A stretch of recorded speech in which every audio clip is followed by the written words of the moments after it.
Колективното здравје е пред се и сите сме одговорни за него. Не, кај нас не падна здравствениот систем, кај нас падна полицискиот систем. Тоа се случи, бидејќи новите бројки датираат од времето на полициски час. И да, дечки, вирусот навистина постои. Цела болница е полна со луѓе кои што секојдневно ги раскажуваат своите приказни на телевизиските екрани. Можеме да видиме неколку репортажи од тоа колку е страшен и колку е опасен вирусот. И навистина постои. Коронава е тест не само на тоа какви луѓе сме, туку на целата наша алчност, себичност и неодговорност што ја носиме, бидејќи неколку пати имам кажано, јас одговорам за моето здравје, вие одговарате за вашето здравје, а заеднички се грижиме за она што не обкружува.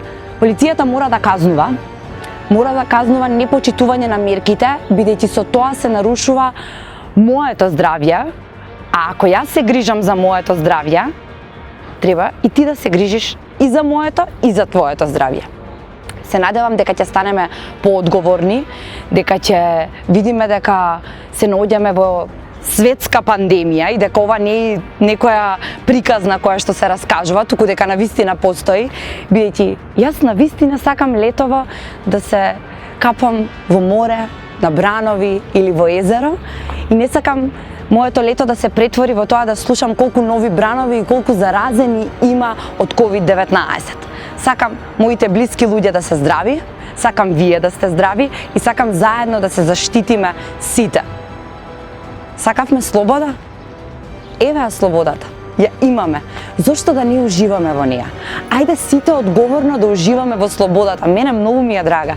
Јас ја сакам слободата, сакам слободно да се движам по улици, сакам да испијам и кафе, но мора да ги почитуваме мерките.